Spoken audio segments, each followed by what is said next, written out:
Now, back to PTR Radio. Spectacular group of men. You go find them, you throw your arms around them, you give them a big kiss on the mouth. This is PTR Radio. Good evening, everybody, and welcome to another edition of PTR Radio here on the fabulous interweb. Mike, that was just to tell you your toy was good to go. Oh, because a couple of things happened. Yep. First off, the intro music just stopped playing. Oh, it did? All of a sudden. I don't know if that was on the stream or just to me. And I don't know. And then you guys almost sound like an echo happening. We had one for a second, but it shouldn't be there now. Is it still there now? It almost sounds it's not your microphone picking up. Okay. Colin, can you say something for me? Hello. It almost sounds like a webcam is picking you guys up. Oh, that wouldn't be good. Because I'm getting the reverb from the room. Oh, hold on. No, all I have is the NDI audio and the audio in from the board. So that would be very weird if you were getting that as well. That would be strange. On the stream, I could still hear the music. Okay. Was it double up music or was it regular music? Background music you were still playing there. Okay. Well, I'll check it here in just 1 second and we'll see how that is outside. But Mike, you should only hear one voice that's in your head telling you to do bad things. But not to hurt puppies. Never hurt puppies. No. Is it still double? Or is it just regular now? No, it's like just the webcam. I'm sure the listeners love hearing about this. You say you're hearing from the webcam. Yeah. Okay, hold on. Okie dokie, hold on. Let's see here. Let's see, hold on.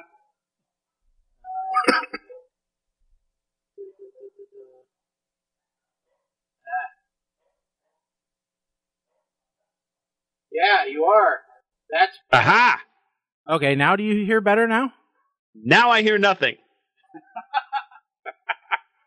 Okay, hold on. Okay, now do you hear anything? Now, nope. Oh, okay, now do you hear something? Now, no, nothing. You playing charades doesn't help. Nothing. Sugar pie, honey bunch. Can't hear a goddamn thing. You broke your shit. And we're riding on a prayer in a wing. Well, at least everybody on the stream can still hear everything. Yeah, that's the good thing. Alright, I hear that.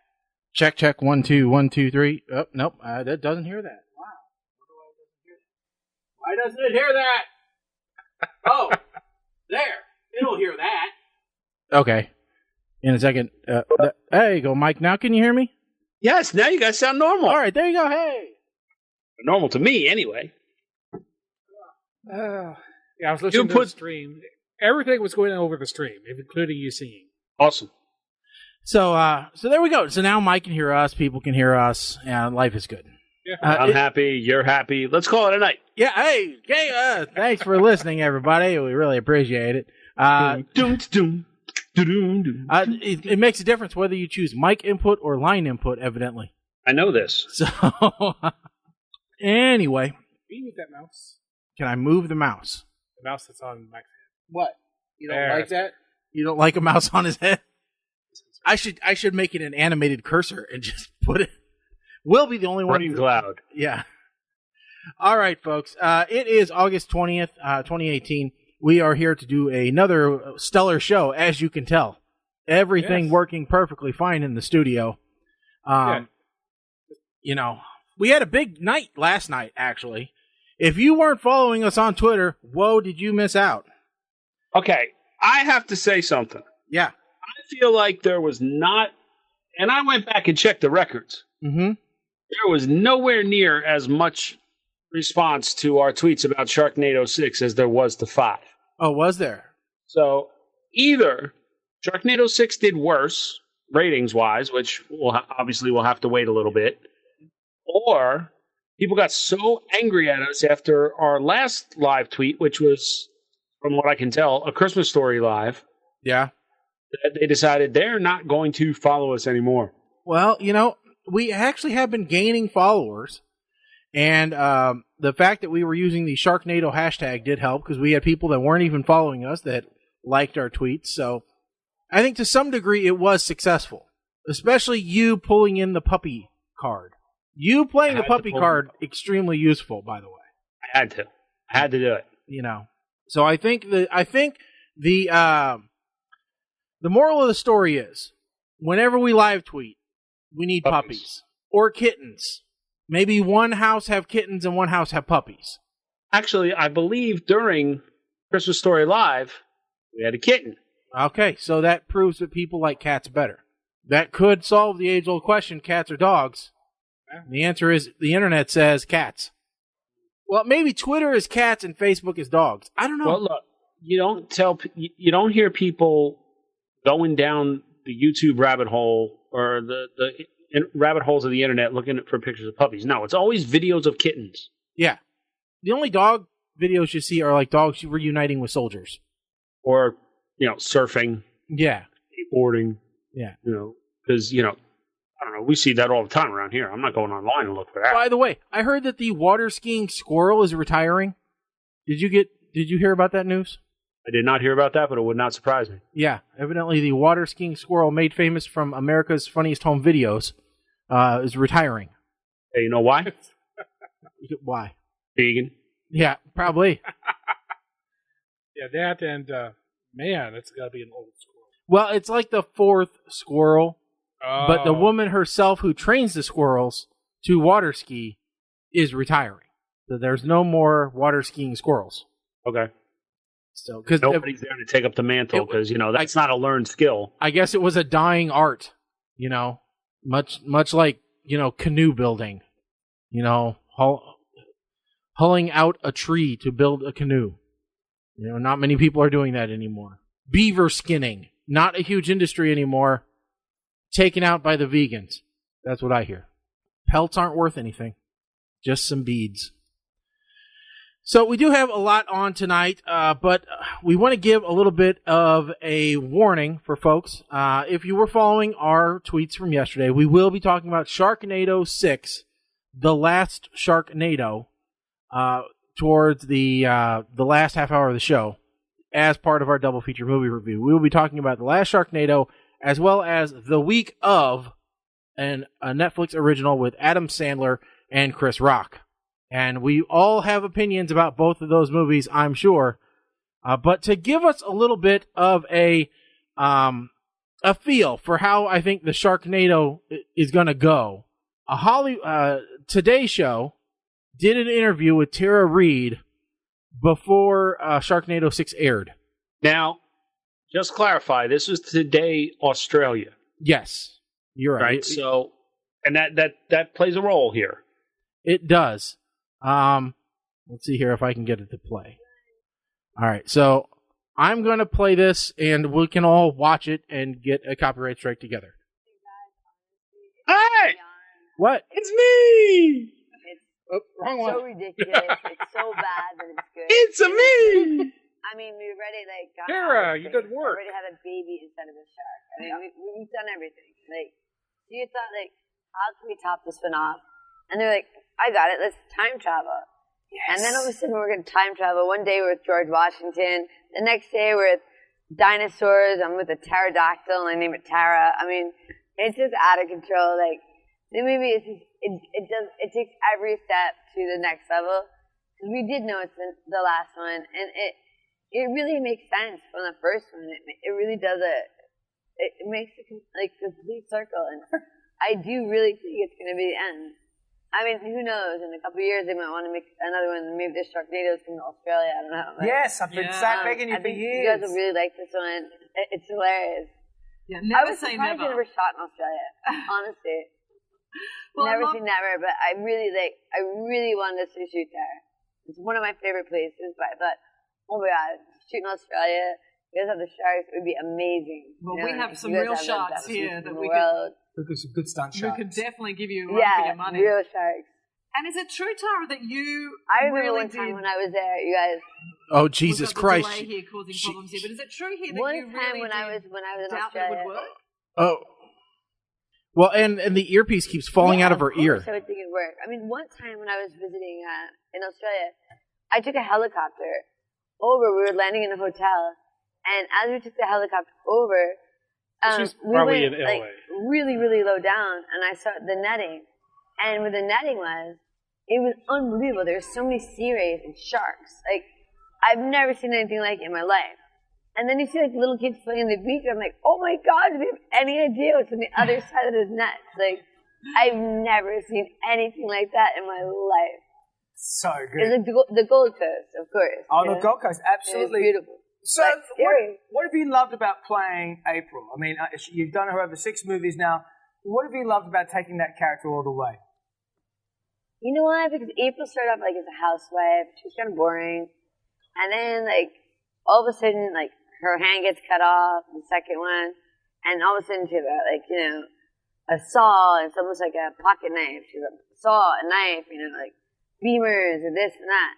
Then she gets hurt again. Beamers, not And then lasers. she gets even Like tougher. BMWs. And then, like, now she can fly. And then she gets, on the last one, the 5th one, you think she's dead. It's just her head. He grabs her head and leaves. Like she's like a robot now. Like, she's like the bionic woman. It doesn't matter what April does anywhere. Like, out of every character, like, she's just gone all the way. Like, no one could break April. Like, it's crazy. I'm not sure anybody could break her face. It's so plastic in that, especially there. It really shines up nice. I was figuring out. I'm going to guess that where she was, Mm-hmm. it was like 2 or 3 p.m. Yeah, it was beer 30. Although I seriously doubt she's a beer person. I'm thinking she's. What do you think? What do you think Tara Reid drinks now, Mike? Antifreeze? I think she rubbing alcohol. I don't know. It just Goes to the dollar store and gets the one that's just straight the isopropyl, mint. huh? Yeah, she's. Oh Lord. The funniest part about last night, and I'm only going to say this because it's not really part of the review, was seeing my wife's reaction when she saw Tara Reid. Oh yeah. Saying, what the hell happened to her? She looks terrible. And I said, drugs and alcohol. Yeah. She is a poster child for just saying no. Colin's mom had the same reaction to Tori Spelling. Oh, well, yeah, we're not even going to go there yet. Yeah. So, all right. The wife had to point out that was Tori Spelling and her husband. Like, wait, what? What? I thought it was the guy from Ferris Bueller's Day Off. No. I thought it was Cameron. All right, but we're going to get more into that towards the end of the show. Yes. But for right now, we are going to... now, Mike, you love your family, right? Of course. Okay, Most of them. Colin, I think it's evident by everything you do with your family that you know, there's no question there. Me, give or take, really. You know, it depends on the day. But there was an interesting study that was put out that said that asked people what crimes would you turn in a family member for? And I'm curious to see what you guys say. All right. Now these are 10 different crimes. They range from shoplifting to murder, and we'll go one at a time here. And you tell me whether you would turn in a family member if they did this crime. And also, would you turn in anybody else? Let's go ahead and do a two-parter for us. Yeah, we'll do family or friends. Yeah. Okay? So one for the family, one for the friends. All right?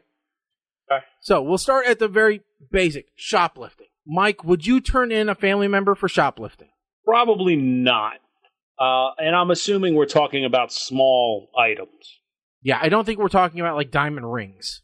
Okay, so probably not. Okay, how about a friend? Well, if we're using the true definition of a friend as opposed to an acquaintance, no, I don't think I would. All right. Colin, how about you? Family and friend? For shoplifting, no. I mean, even an acquaintance. if I was with them. Yeah. Okay, I'll put it this way. If you're with me and you're shoplifting, then you're not shoplifting. You just don't want to be an accomplice, is what you're saying. There's got to be if a family member in a store and I see them try to shoplift, that ain't happening.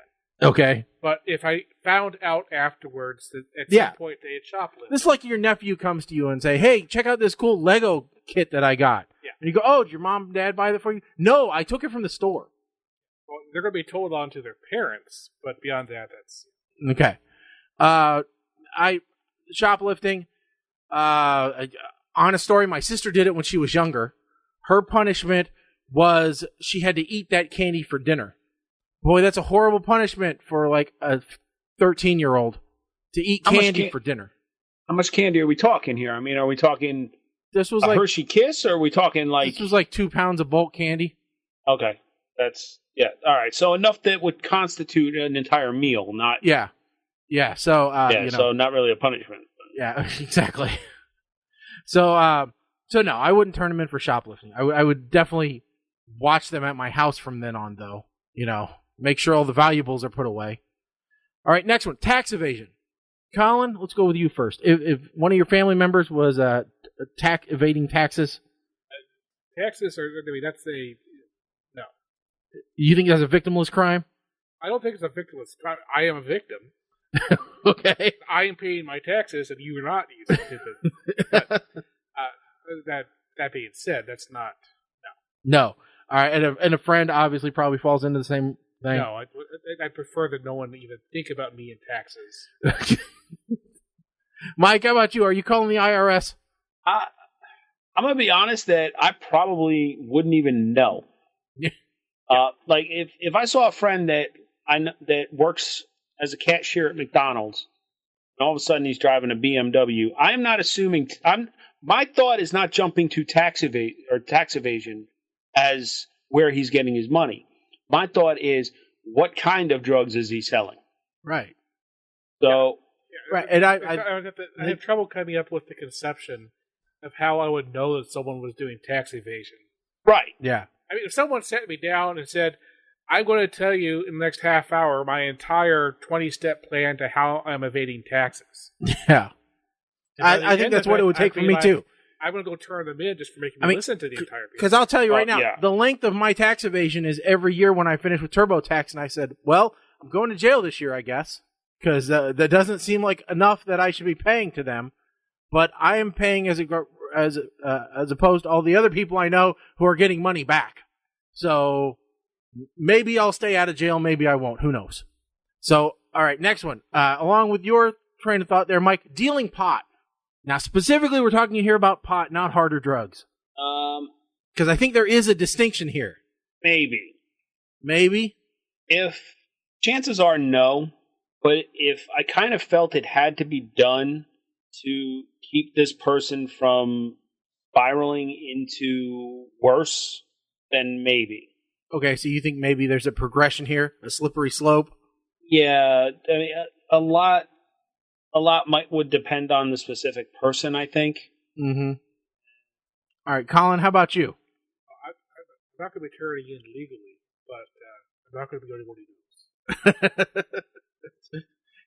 You're going to see him at the next get-together. You go, Mom and Dad are very disappointed in you. Oh, so Colin's basically playing I'm going to tell other folks and let them be the rat.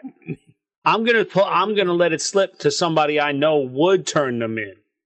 If it's a group decision. But see, I would say dealing pot is something that needs to be stopped before it ruins your life, not something that you deserve to have your life ruined. All right, so let's change it. How about heroin? Yeah, Would it change anything? Another, that's being taken care of. All right, so they're dealing heroin. You're turning them in. Something that is technically legal in the state.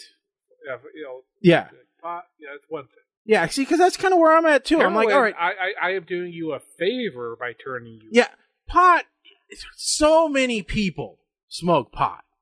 I mean, it is like a 19-year-old drinking.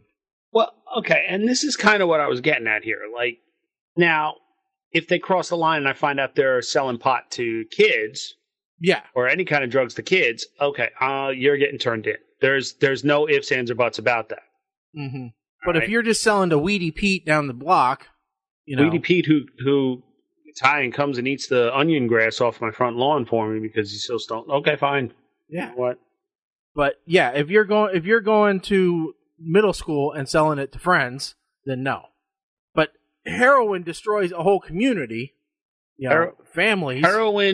Heroin, because I see, there's a huge epidemic in Jersey with this. Any kind of opiates like that. Yeah. Be it heroin, Percocets, fentanyl, whatever. Anything on that side of the line, you're getting turned down. Mm-hmm. And it's one of those, it's for your own good. It's not going to make me feel better, but it's hopefully you'll see the good in it. All right, so how about this? Scamming the government out of benefits. So, Mike, got somebody maybe dipping into welfare or food stamps that they shouldn't be. Well, I kind of put this in the whole tax situation. Evasion? That I don't think I'd be apt to know. Like the folks I would expect to be on it, I'm not going to be looking at them for any kind of fraud. But the ones who I don't expect, I don't think they're going to be telling me if they are. Right, you wouldn't be going to the grocery store together and they'd be whipping out their EBIT card. Yeah. Colin? Yeah, this is more difficult. Okay. Well, because we've been in it? Well, we've helped run some welfare programs. Yeah. And we've seen how stupid they are on the inside. Yeah, how not smart they are run and how wasteful they really are and how they don't serve the true people that they need to. Right. So there's that side of things. There's also the side of things that as both of us tend to work for governments, we have our own ethical issues to deal with. Yeah. So that's harder. Yeah. I mean, federal government's one thing. State government, it's tricky. Well, just to tell you, have told me. 45% of people said they would turn in their family members for scamming the government. Surveyed. All right, drunk driving. How many would you turn in a family member for drunk driving? This isn't buzz driving. There is no way they should be behind the wheel. When they pull away, are you going to call the cops and say, hey, they're headed down this direction? Colin, you first. No, they're not drunk driving. Oh, you're just not letting them get in a car, period. Some way you're going to stop them. If you allow somebody else to drunk drive, then you are I don't know if you're legally it's liable, on you. but it is at least partially on you for allowing that to happen. Yeah. Yeah, I'm with Colin on this one. Yeah, I am too. Now I won't say that there has never been a scenario where I probably shouldn't have been behind the wheel in hindsight. I've definitely drove, and I probably shouldn't have. As I've gotten older, I have realized this, and I have stopped. Some other people I know have not been that smart, and so I wish that they would have these 53% of people that were surveyed that said, yeah, I would call the cops on, not because I want the repercussions of it, but because no, it's not a good idea. When you're drunk driving, you're taking somebody else potentially, out. You're involving somebody else in your own personal destruction. Now, if there was a friend or a family member, and ironically, I'm leaning more towards a family member on this one, but if there was a family member that I knew habitually did this when I wasn't there, like you heard the stories and they're always driving drunk. Yep. I don't want to say that I would set them up or tip off somebody, but I would say they better not be checking in on Facebook or posting pics on Instagram anytime soon. Yeah. Don't give me the clues to be calling up the police department and say, hey, listen, this guy's going to be leaving there, and I know he's drunk. If he gets in his car, he's drunk. See, now, trust me. I know that the policy is against what we used to do now. It didn't used to be a policy. But when I worked at McDonald's late at night, and we would see someone drive through, and they were obviously bombed, and especially if there were children in the back of the car, which there inevitably was, just jumping around, not in car seats or anything, we would, after they left the drive-thru, we would see which way they were headed, and we would call dispatch and say, hey, this type of car, here's a license plate, they're headed this direction, they have no business being on the road. Now, that's a complete stranger that we did that to, and we probably, I guarantee we made their life probably worse than what it was, but we felt it was our obligation. Like I said, since then, policies have come out that actually says you can't do that, which I think is wrong. Granted, McDonald's workers are not mandatory reporters of the state, but boy, you see a lot of stuff when you're working the drive-through lane. Is the policy they can't, or the policy is they don't have to? The policy is that you should not. You should not involve yourself in what is going on in someone's car.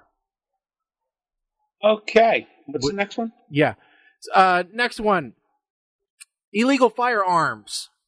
64% of people said that they would report someone for illegal firearms. Now, what we're talking about here is most likely like non-registered firearms, which I think is very different than like amassing a personal militia with bad intent. If I knew that I had a family member who was crazy Mm-hmm. and was amassing firearms, and I thought that they were going to shoot somebody, that's one thing. Yeah. If I happen to have found out that they have a handgun and they have got around to having a FOIA card, that's a different thing. Yeah, I believe that. And just like, my parents are, they don't admit it, but they're preppers. All right, pretty much through and through. And so, in my opinion, they have more weapons and ammo than a typical person should have. All right. But they have no malicious intent. But if something goes down, they're ready. All right. So there's no question about, where to go to if you need to reload. It's their place. But, there's no malicious intent involved there. There's nothing illegal. Everything's on the up and the up. Now, that's not to say, that that my dad hasn't gotten a letter or two asking him about his large purchases of gunpowder. Because there is you purchased a certain amount within a certain amount of time, and they're going to come the firearms, tobacco, and whatever ATF are going to come and ask you a couple of questions. Yeah. Well, okay. So there's two types here. There's the folks that have the gat that they bought from the shady character in the bad part of town around 2 a.m. Mm-hmm. That, and likely I wouldn't even know. Yeah. Then there's the ones who that do have the cards. They are licensed. They have regular guns, but they also have that one that technically they're not supposed to have. And I'm gonna use the AR-15 as an example, just because it's the poster child of gun debates. Mm-hmm. And in New York, they are illegal, not because they're assault weapons. They're just illegal. They're assault type weapons, right? It's because of their classification. Don't want to get into that whole debate. But if I knew that they were buying guns like that, maybe. I don't. It would depend on the person. Kind of like what Colin said. If they were a little off the wall, or if they were having a bad life and could be triggered, no pun intended, then maybe say something. But all right, how about this one? And I can't think that there will be any question in our minds about this one. Animal cruelty. If you know for a fact a family member or a friend has hurt an animal, are you turning them in? We'll start with Mike. Am I or have I? Because the answer is yes. Okay. Colin, how about you? Yeah, the question is there anything left of them? Yeah. That's the question. I think we all agree. First, they would have their ass kicked, and then they would have the police called on them. I would go the opposite way. Well, yeah. But the reality is, now the times are changing, but up until recently, when the NJSPCA was still in power, the laws didn't mean shit.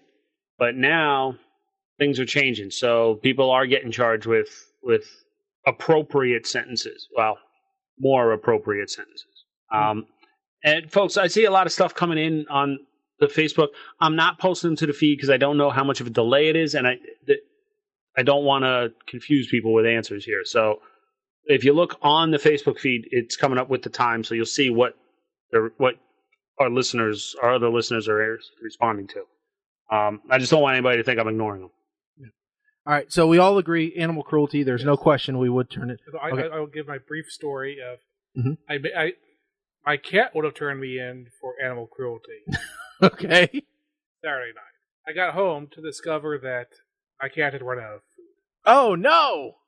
So I was like, okay, well, I have this blue buffalo cat food. So I'll give you blue buffalo cat food. And then next time I have a chance, I'll get her her usual cat chow. She does not like Blue Buffalo cat food, and she proceeded to let me know about that all night long. Like, I'll just, she likes to come over while I'm asleep and pat me on the head. Yep. Yeah. I took care of that Sunday. Mm-hmm. All right. Cats are very good at letting their. So 71% of people surveyed agree with us. They would. Now, murder. All right. Family member commits murder. You know about it. You turning them in. Huh? Only? I was looking at the percentages. Yeah. So 87% of people said they turn in a friend or family member. 7% said they weren't sure, and 3% refused to answer, and 3% said they wouldn't turn them in. So essentially, 3% of people know that the family members have killed other people. Yeah, pretty much. Yeah. So Mike, murder. Are you turning them in? Okay, the jokester in me wants to say, well, who did they kill? They kill an animal abuser. Maybe I'm not going to turn them in. Then. No, the reality is, no. If I knew about that, I'm realizing taking this quiz that I pretty much live a sheltered life. Yeah, it's like when I go to the blood bank and they ask me all those questions, and then they come back and they go, "Okay, well, you answered all of them right." And I'm like, "Yeah, I lead a really boring life." Yeah, I mean, I'd like to think I would turn them in, but I would be pretty clear that if I'm turning them in, I'm going to make sure I can walk into the police department with a box of proof and say, "Go prosecute." Take them off the streets now. I think cousin Billy killed the woman, and then the cops mess it up, and then Billy's knocking on my door. Yo, man. Yeah. Because I don't have illegal guns. To defend yourself with. I don't have crack to give Billy in exchange for anything. You don't even have any pot to feel better, to forget about your troubles. That's what the Crime Stopper line's for. So, Colin, you would too, I take it? Murder? Yeah. All right, and I agree. Yeah, I'm sorry. But what's crazy is when I was listening to another show debate this, there were a lot of people that said, yes, absolutely animal cruelty. But then on the murder side, they said, well, it depends. Did they go back in time and kill baby Hitler? It's weird how in that scenario, they're like, yep, animals, yeah. And baby murderers. Hitler, what are they? What? Are they Deadpool 2? What? I mean, it was... Oh, sorry, spoiler. Or is it? So it was interesting to see. So that was would you turn in a family member or friend? Now, let me also throw this out there regarding crime. I have always felt that the punishment for crimes needs to be increased. You want to see crime rates drop? Everything, death. Oh, so you want it like that planet from Star Trek Next Generation? Narful Garfok. I don't know that was the name of the planet, but no, that was from Coneheads. Everything is death. Then I would think you would see a lot more people getting killed because the but it's not murder. Smallest legal problem would be a matter of life or death, which means, oh, oops, I might as well go for the gold. I actually did that. Well, might as well take everybody else with me. True. Well, the other thing I also think is that life in prison should not be an option anymore. If you're getting life, or if your sentence is basically like, okay, Bill Cosby. Talk about Cos for a minute. Okay. All right, because I think they're getting close to sentencing. And it's pretty much, if they send him to jail, he's going to die in jail. Right. So, in a situation like that, where your term exceeds your expected lifespan, then you should be given the option, or in a state like Texas, make it mandatory, death penalty. Don't pay for them to be in prison for 20, 30, 40 years or longer. Death penalty. I'm sorry, that's just my opinion. That's one way to save money in the prison system. My thoughts. Well, and obviously, somebody who goes to jail 5 years for theft, obviously 25-year-old in jail for 5 years, that's, death penalty's not even on the table. I'm talking about, double life sentences. Charles Manson should not have been in prison for as long as he was. Should have been death penalty long time ago. Well, according to several surveys, it is much cheaper, almost half as much, to imprison someone for life than it is to execute them. What?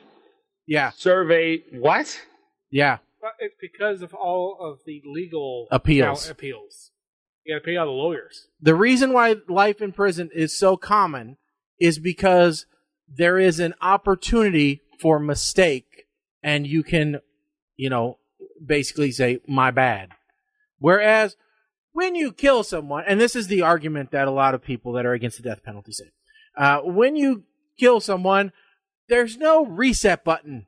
There's no undo. So, you can't take it back.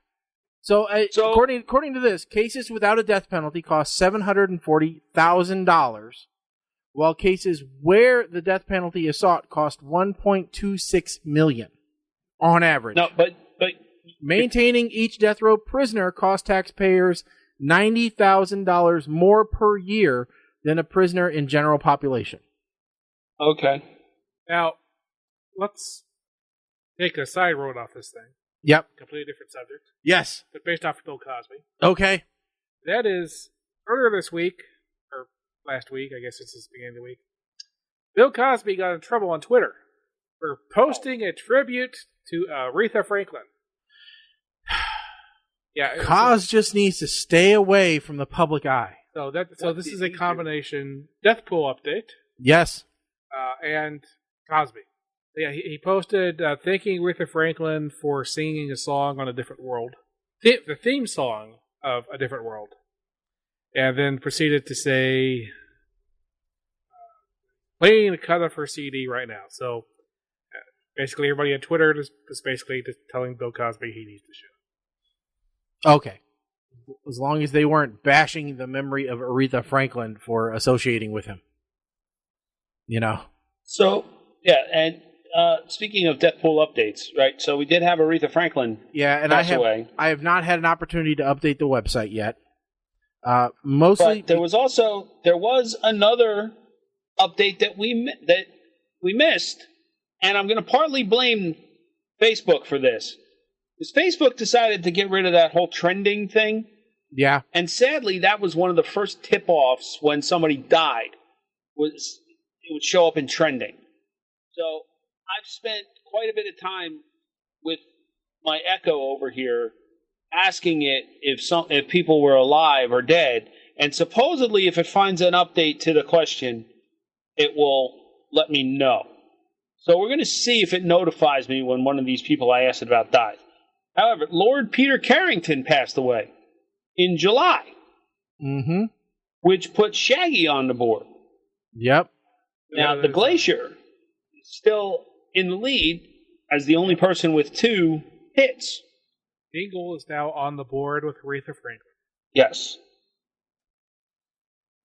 Of course, mine hasn't been updated either. So both Shaggy and I are supposed to have... Margot Kidder, so Colin should be on the board too, yeah.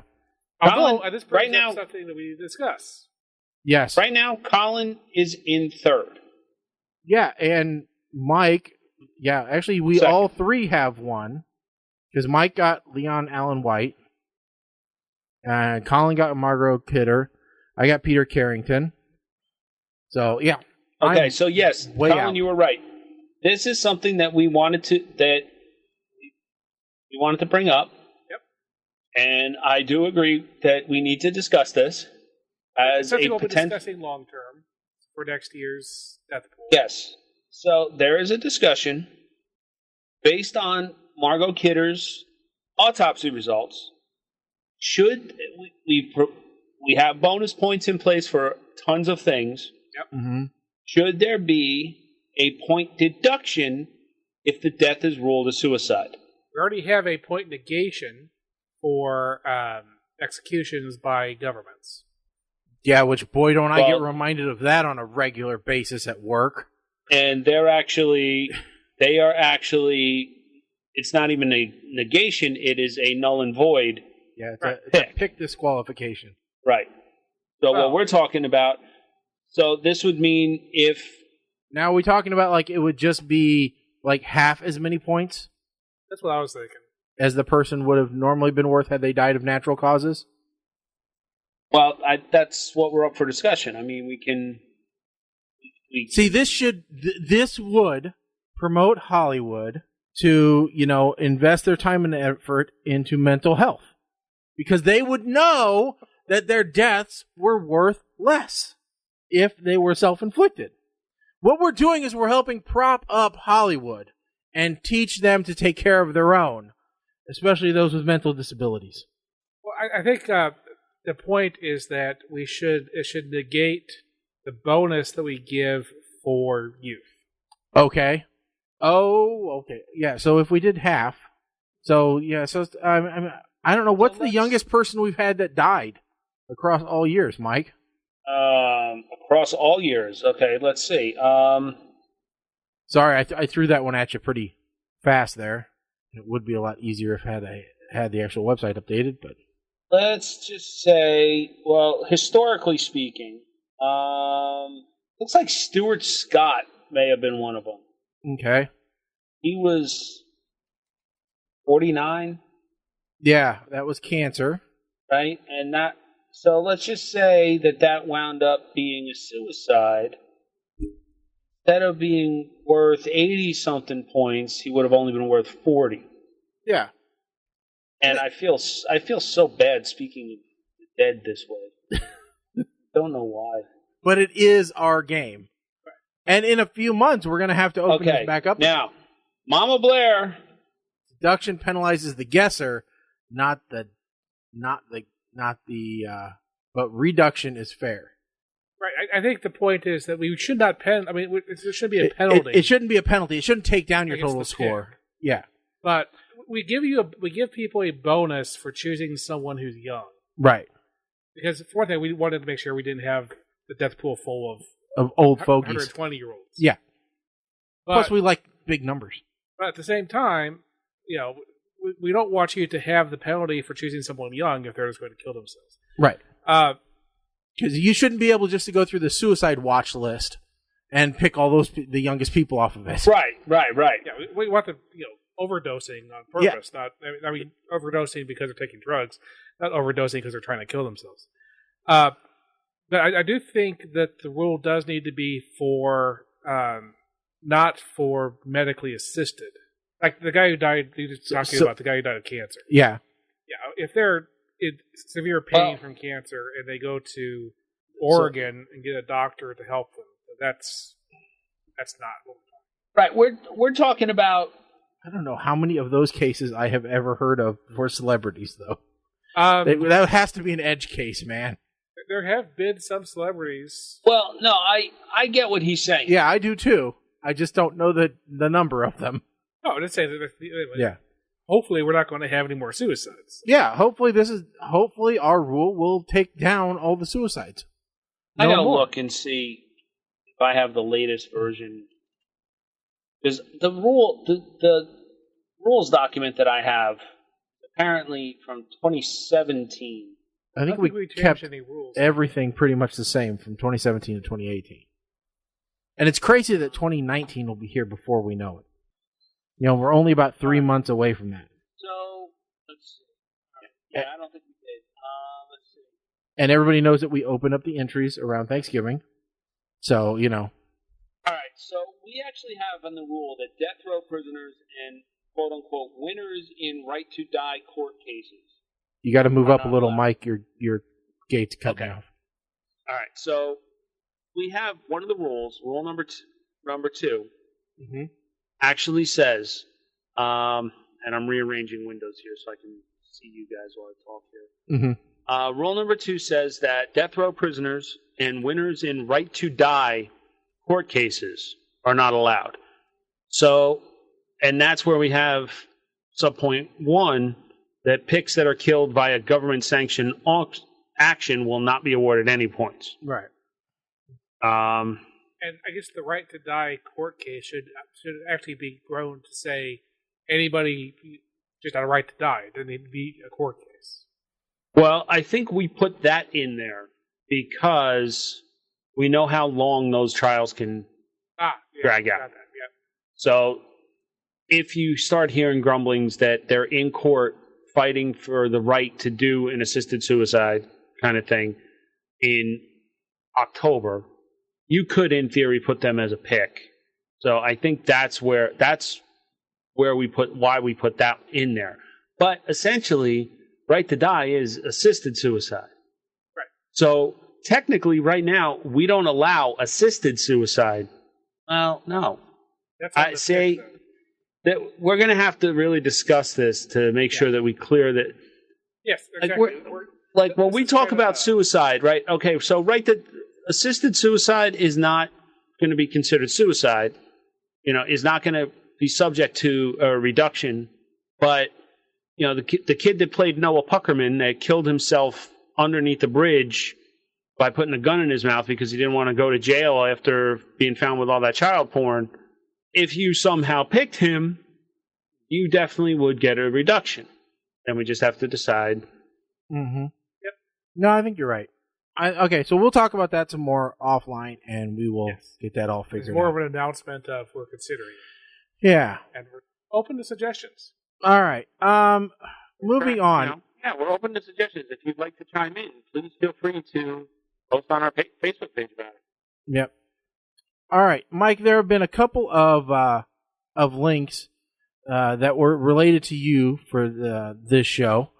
One was evidently there is a Greek cat sanctuary which was overwhelmed with emails after advertising a paid job on an idyllic island with 55 felines.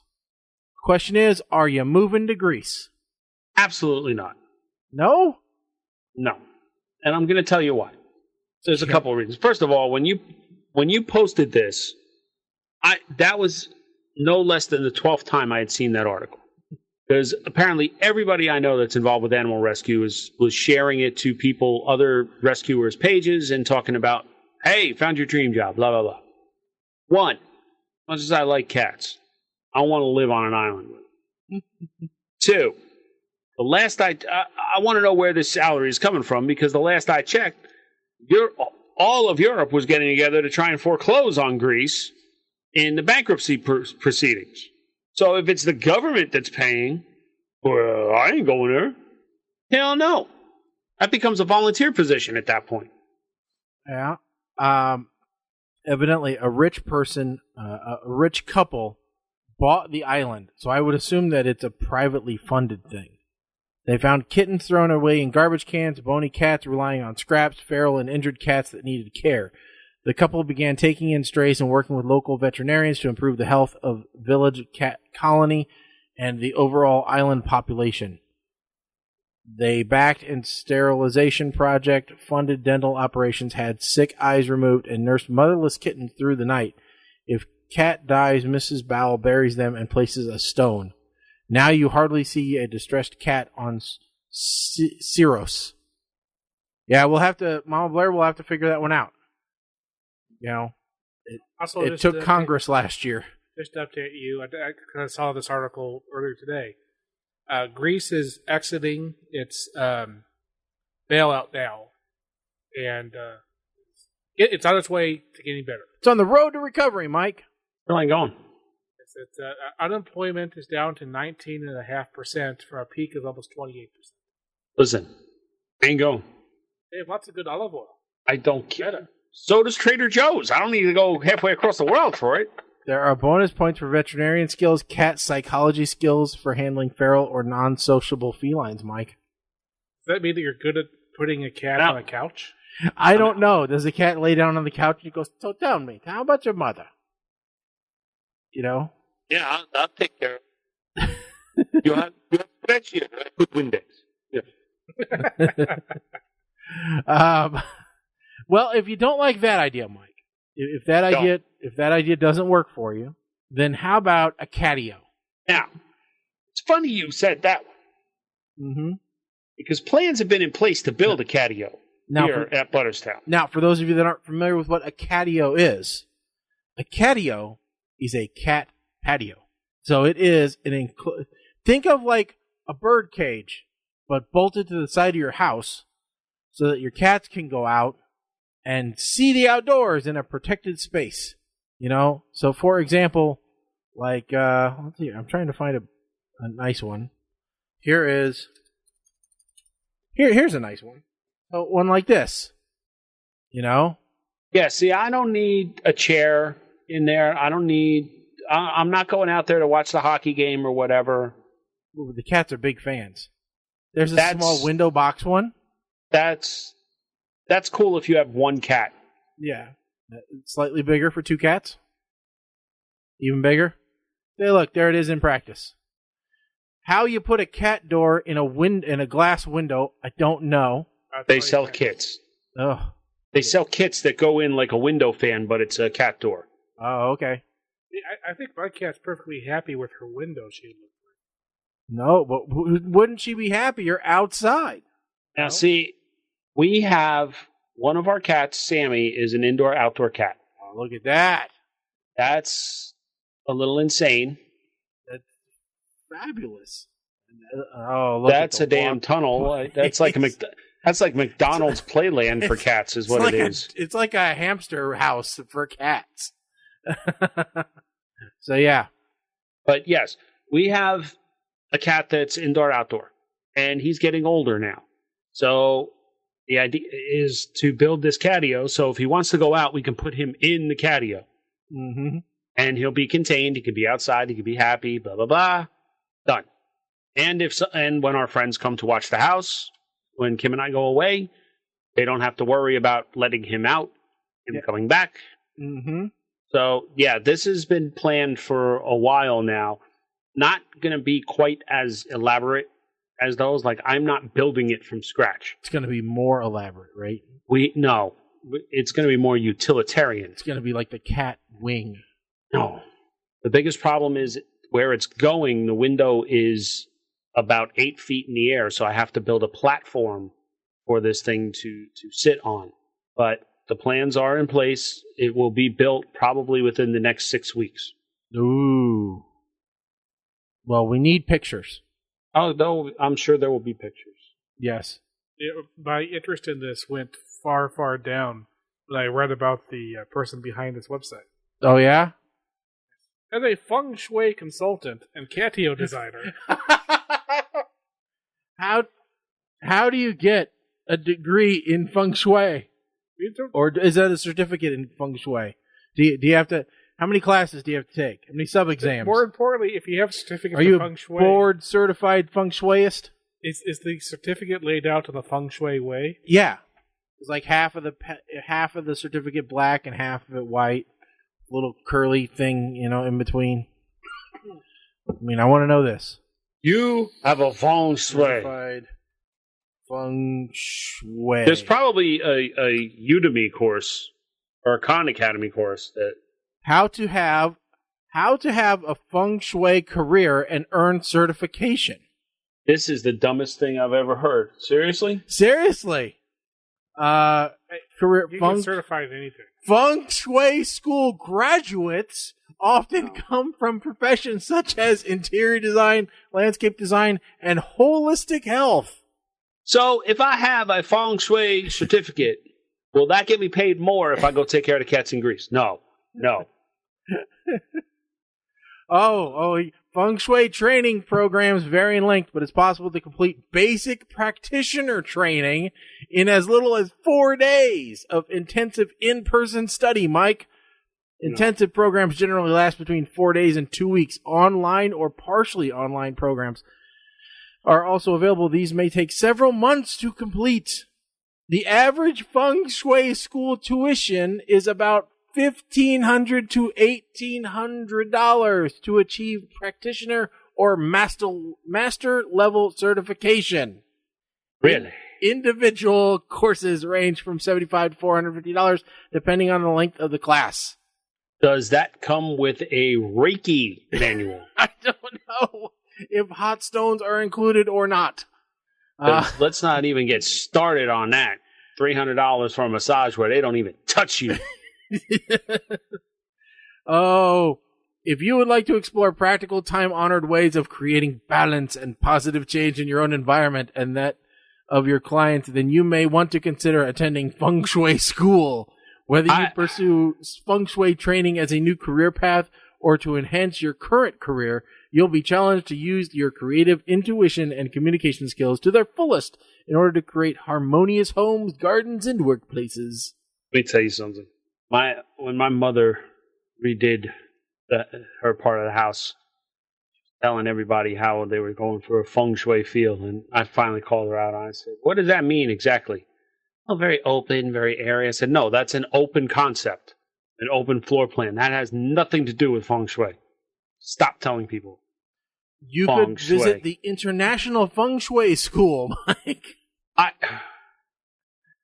Oh, they have a store. What can I buy at the store at the International Feng Shui House? Is Feng Shui for the Year of the Dog, space clearing ceremony and blessing ritual.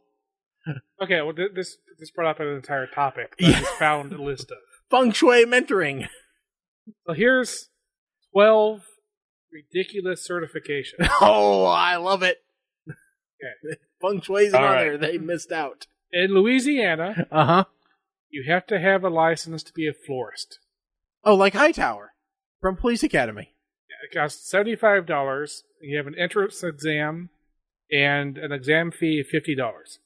Okay. So, do they say why you need a license?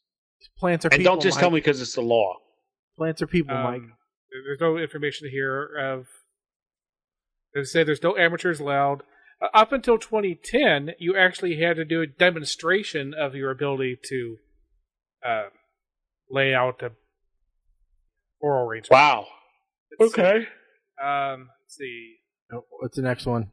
Interior designer in Nevada, Louisiana, Florida, and Washington, D.C. So I can't move my couch without hiring a professional? Yeah. Oh. Let's see. New York, of course, has taxi drivers. Home entertainment installer. In Massachusetts, Connecticut, and Louisiana, you have to get a license to be able to install people's TVs. Well, that would kind of make sense if it's like a sub of an electrical contractor. Yeah. Or a framing contractor, maybe. You know, for making sure that they don't just throw a couple of screws into drywall and then try to hang on the TV. Yeah, exactly.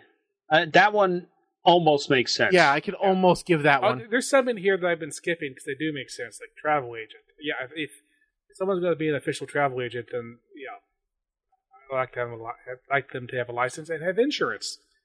Number 5, packager. Packager? In 7 states, you must pay a licensing fee and pass a test in order to put things in boxes and tape them up. That's worse than having to pay somebody to put gas in your car. That's further down on the list. Okay. I knew that was going to be further The fee down. for this registration ranges from $150 in Arizona to the bargain basement $20 in Kentucky. Oh, jeez.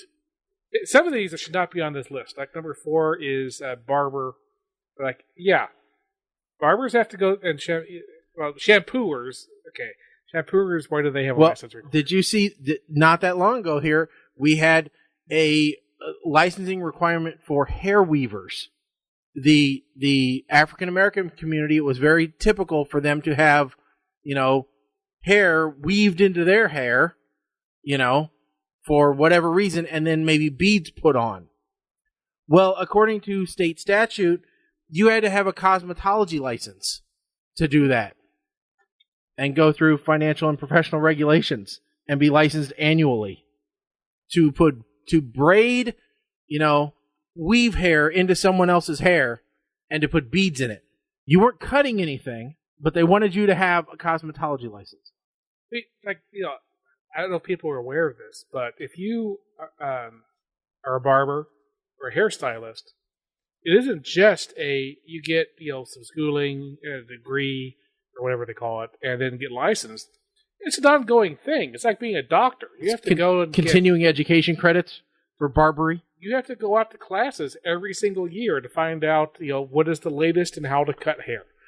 Well, it's not just that. In New Jersey, there's a difference between a hairstylist and a barber. Yeah.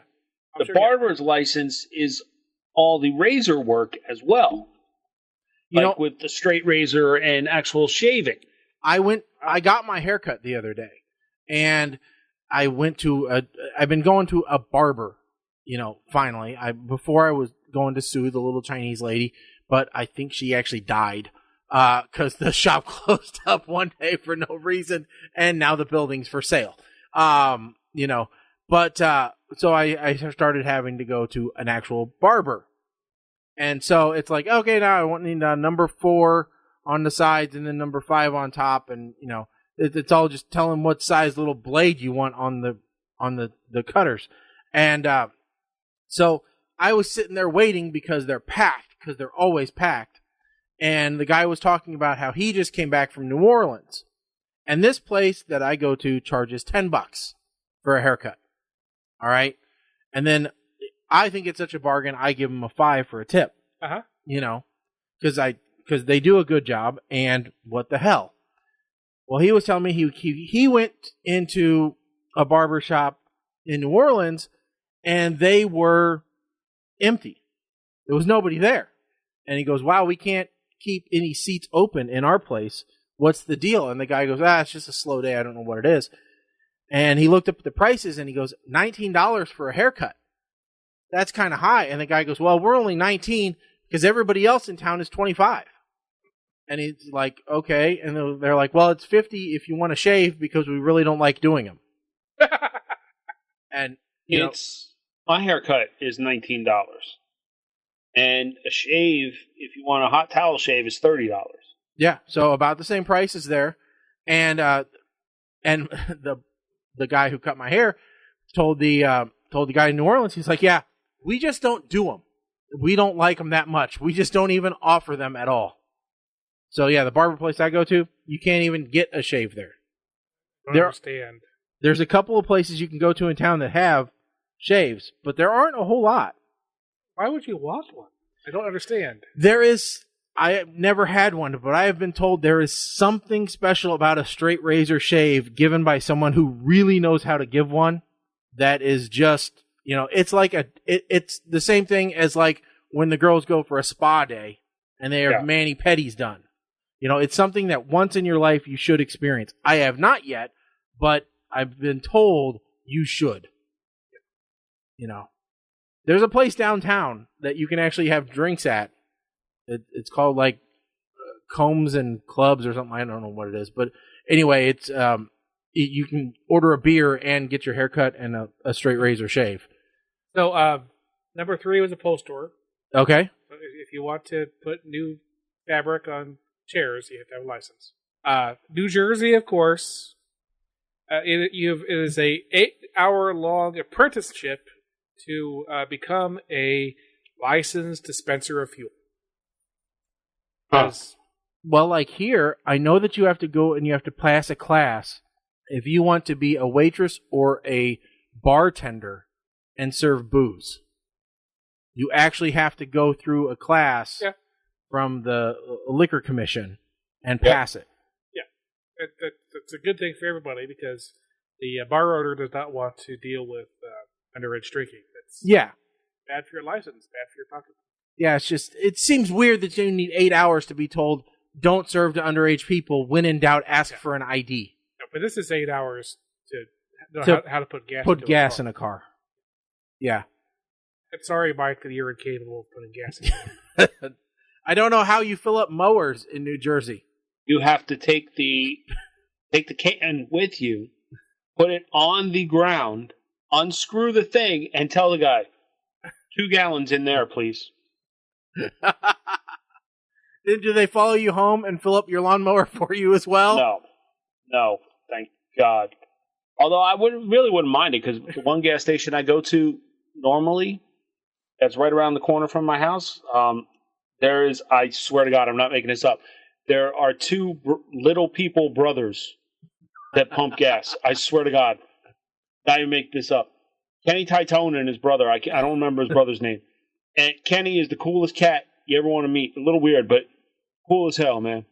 And there's just something about it. Like when you pull up, like I see people pull up for the first time and see this, and to see the guy have to reach up to put the gas can, the gas thing in the something about it, man. It's kind of like seeing, I don't know, a little person on a motorcycle. Well, maybe they need to go to training to learn all about the latest advances in, like, gas can flaps, like the doors. Yeah. And, like, the new ones, like, my car, I had to, one of the things I had to learn was, there's, normally there's a button or a pull lever or something to open the flap, to put gas in. No, not on mine. No, you just push and it pops out. But you have to make sure that you unlock the doors first because it's the locking gas cap. The 1 hour class is about the laws regarding pumping gas, which includes making sure the vehicle is off, touching metal before you begin to fuel to prevent static electricity from sparking. Mm-hmm. And a lot of it is what to do in the event of a fuel spill. So you need. I wonder how many of those there actually are. If it's anything over 1 gallon, which to me seems like a lot, that's an amazing amount. Sounds like Ken Stiller's been around. That's a lot. It's either one. It might be a half gallon. Oh, but even that's a ton. Anything over that has to be reported to the state. Oh man! You have to shut down operations, and the state has to come in to verify that you cleaned everything up. Jeez. So it also involves knowing where the cleanup materials are, how to use the cleanup materials, the emergency shutoff for the pumps. I think it also has to do. They may do something brief. This may only be for owners. I'm not sure about how to get water or test for water in the storage tanks.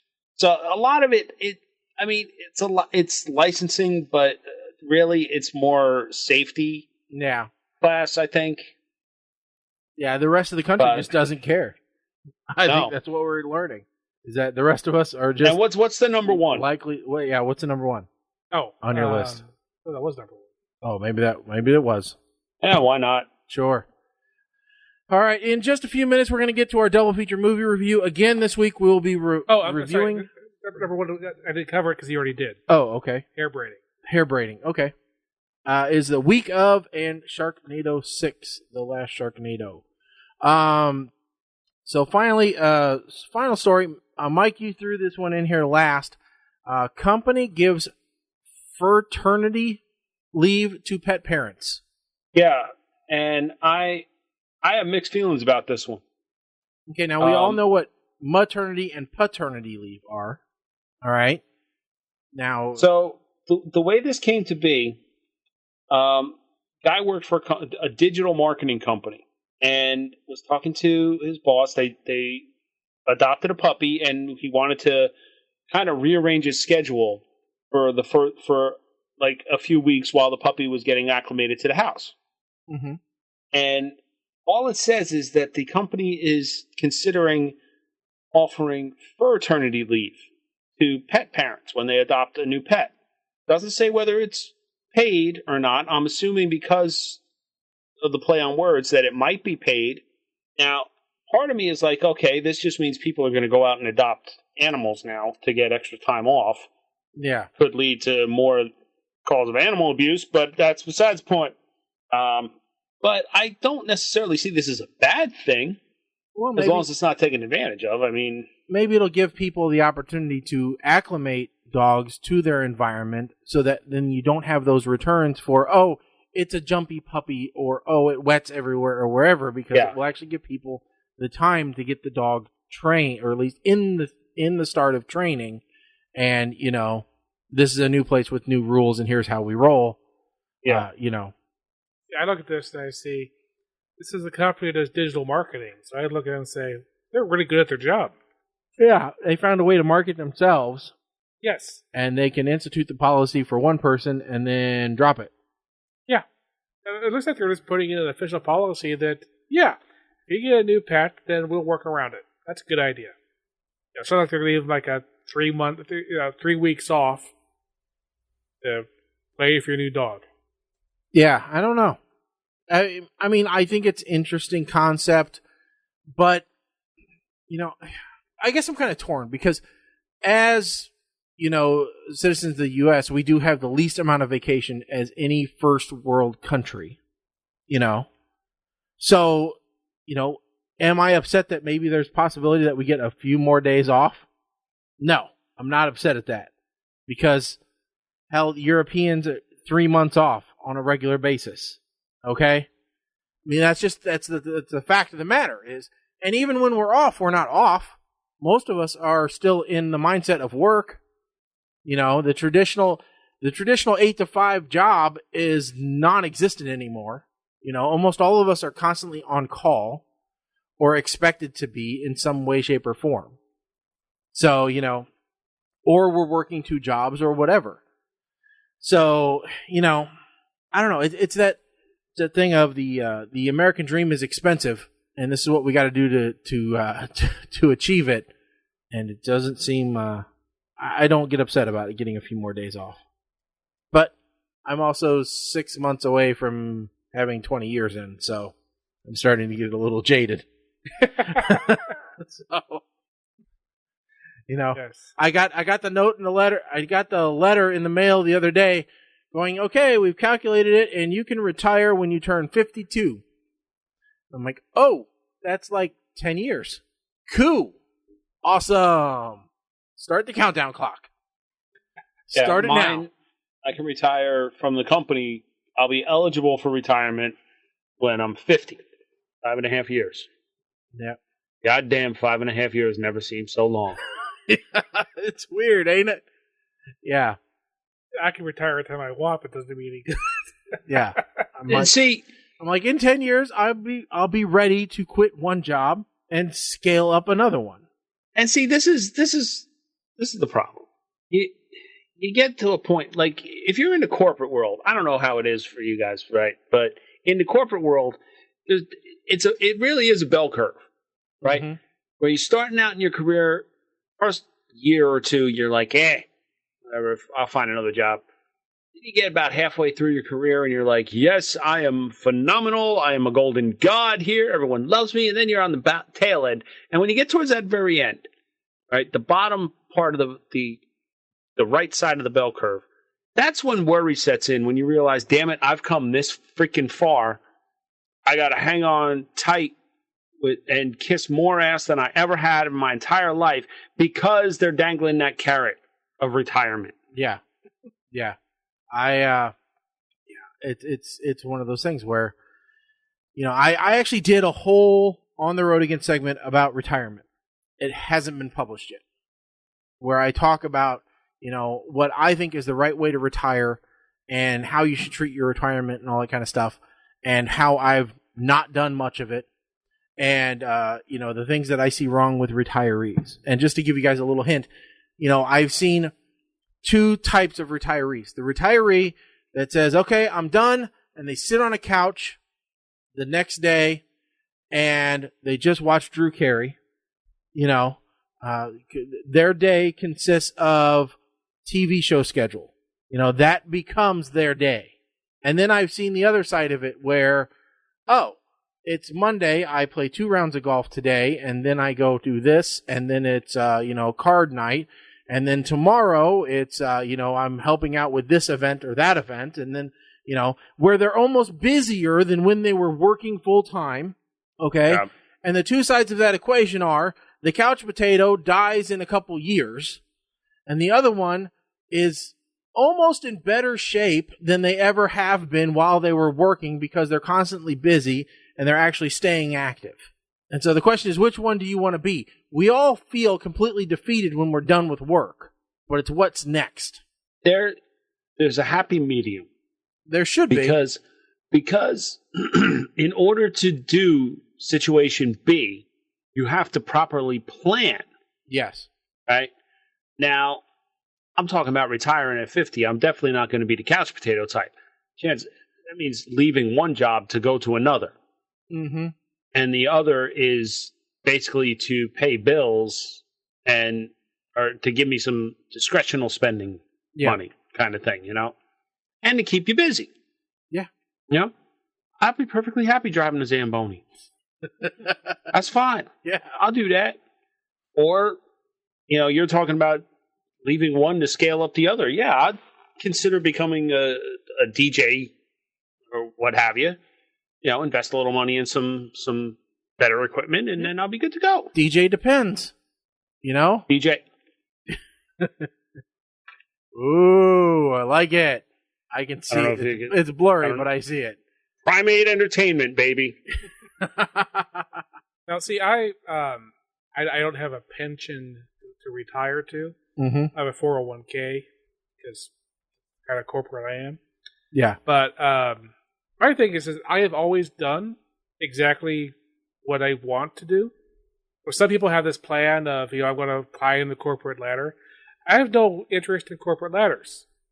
Because I've seen people who do what I do decide to go into management and then lose their minds. Oh, yeah. No, I've told people, I'm like, I am perfectly content where I am.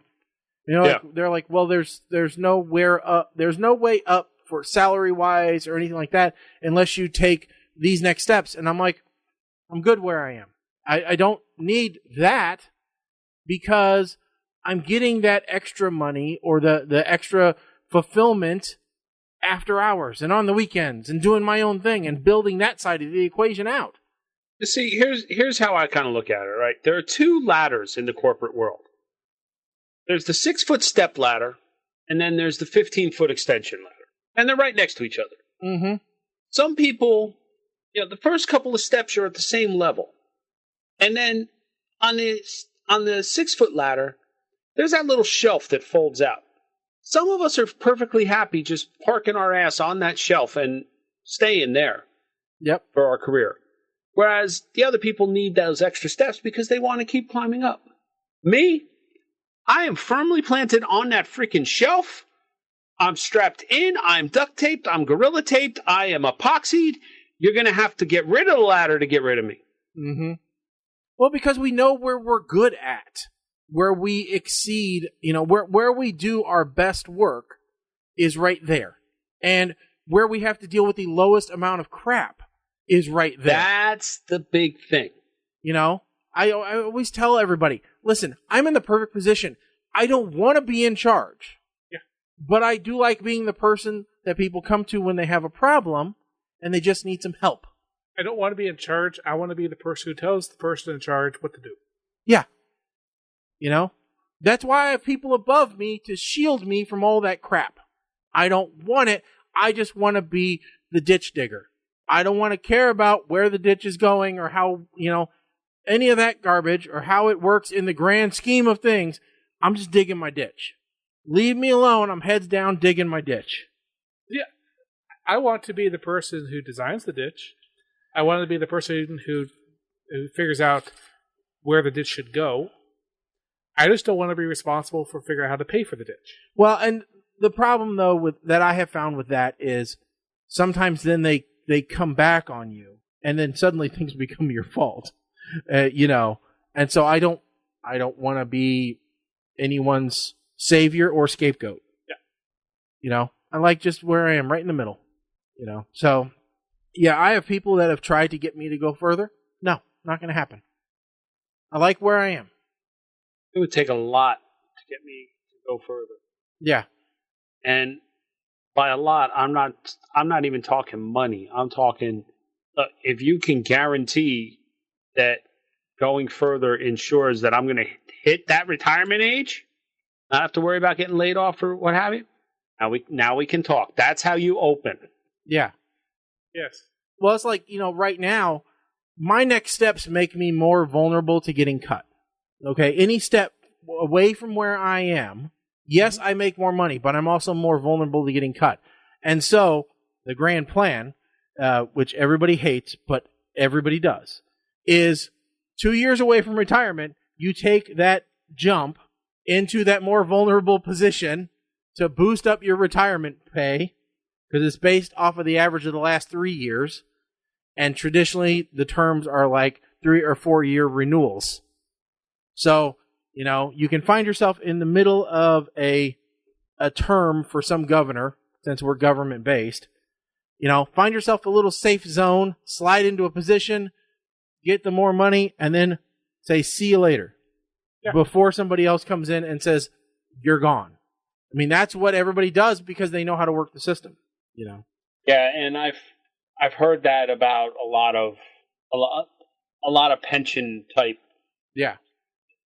That was a big thing with our mayor, because the average is like the last 3 or 4 years that you're in the system. Now, he's been mayor for 20-something years, but he just got a government job, where he's running the manufacturing arm of the inmate manufacturing at the state prisons. And all of a sudden, his pension went from like $13,000 a year to $60-something thousand a year for life. Yeah. Just because he got that job. Yep. And I'm not saying it's right. That was a huge scandal. Yeah. But yet somehow he got reelected. Anyway, it is time for the double feature movie review. This week we had from Netflix original The Week Of and Sharknado 6, a sci-fi original movie from the Asylum. Which one? I think we should do The Week Of first, don't you guys? Yeah. Okay. So I'll start off first if that's all right. All right. Netflix made a deal with Adam Sandler to produce a few movies exclusively for Netflix. Due to the success of a few of those, they then offered to give him more money for several more. Well, I think it's being proven that he's officially out of good ideas. I remember the days when you can go to a Sandler film and no matter which one it was, you couldn't be disappointed. Happy Gilmore, Big Daddy, The Wedding Singer, just to name a few of his most iconic ones. Now, though, it seems like the lightning has left the bottle and all we're left with is the dust. Pixels, The Cobbler, and now The Week Of. Now, I claim responsibility for putting this atrocity on us to watch because I saw Sandler and Chris Rock together and thought there could be no way this would bomb. But boy, was I wrong. This is an adapted version of Father of the Bride. In this case, instead of Steve Martin, we get Adam Sandler, a father who has provided for his family all these years and is striving to give his daughter the wedding of her dreams on a blue plate budget.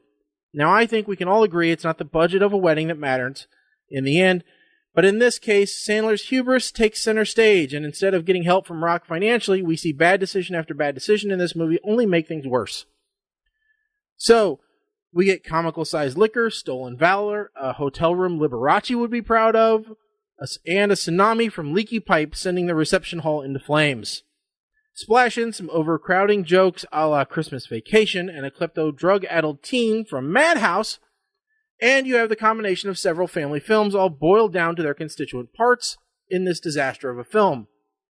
To summarize, this movie stinks, and not even the star power it employs can help it recover from a horrible mismatch of storylines, stolen ideas, and poor implementation. It's still not as bad as The Cobbler, though, so I'm rating it a verb. Colin, you want to go next? Sure, I can do that.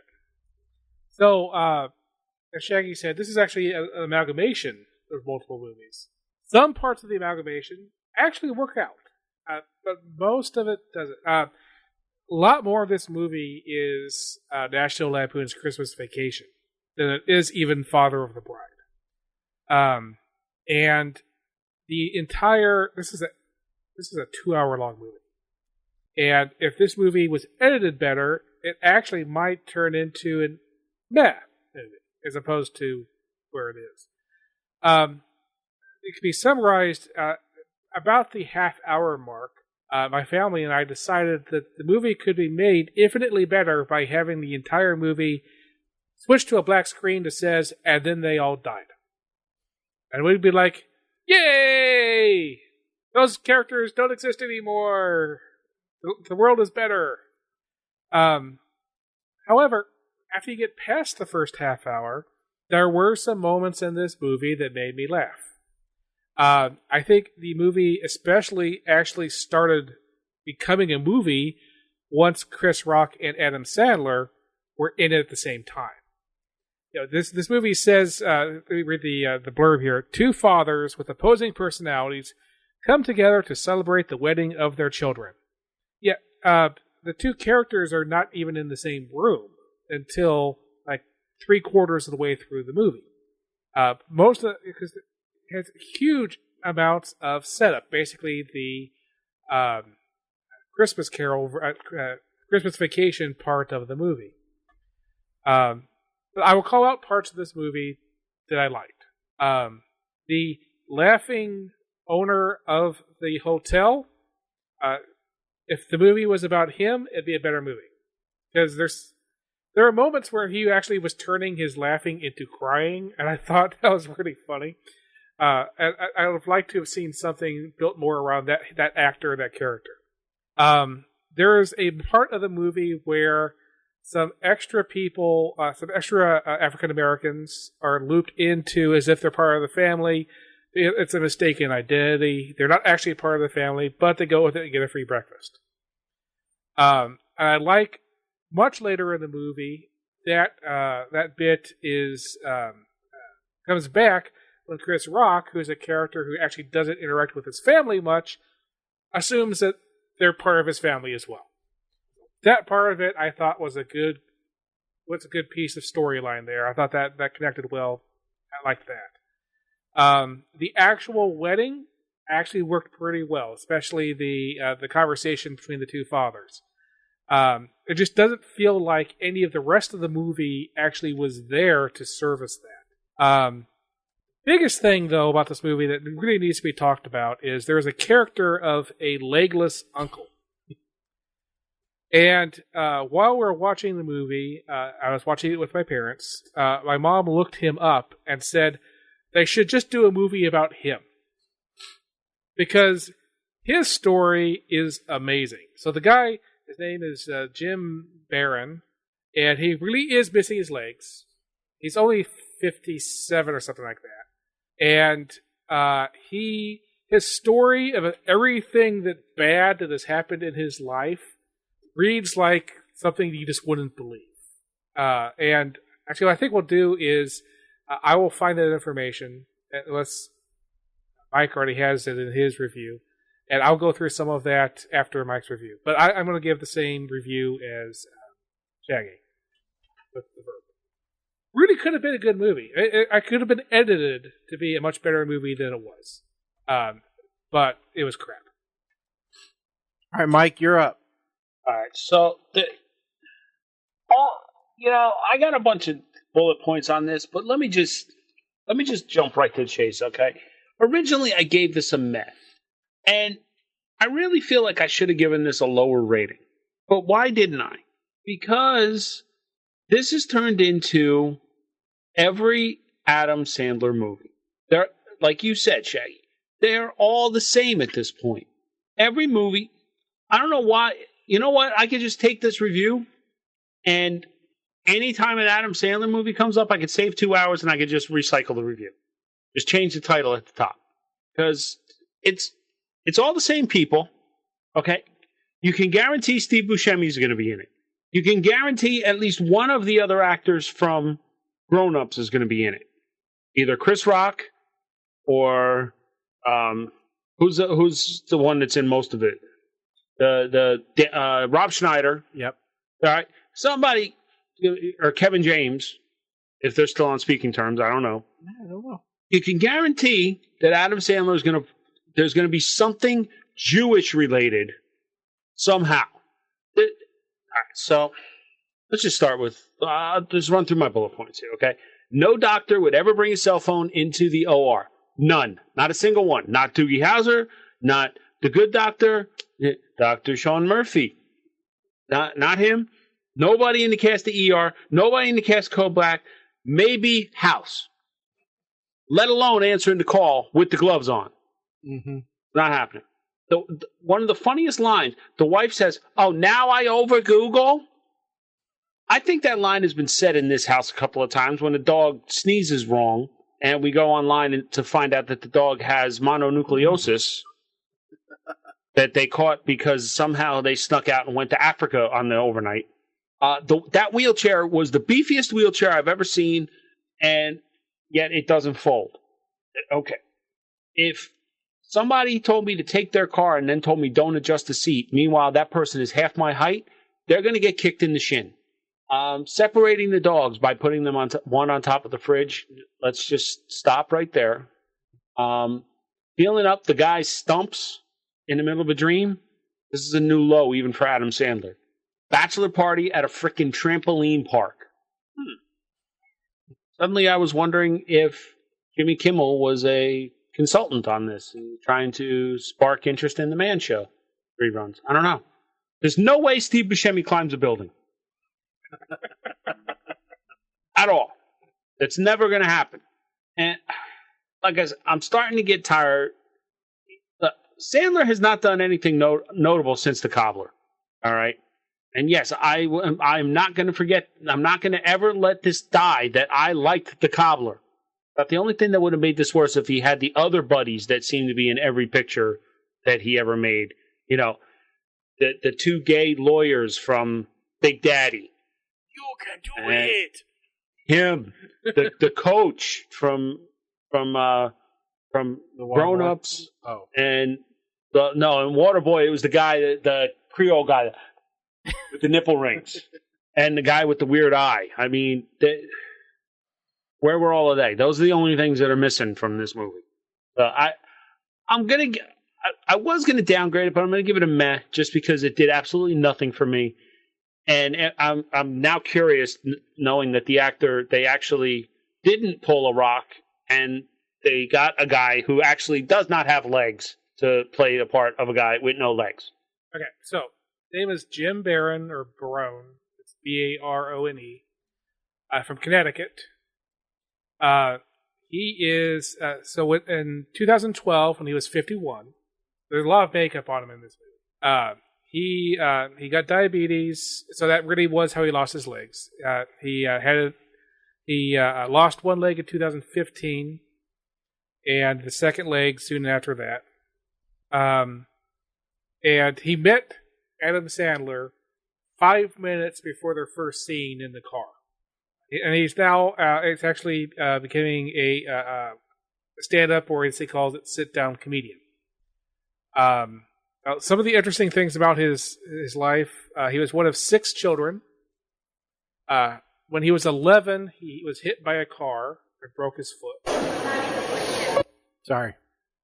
He later lost half of his right foot hopping a train.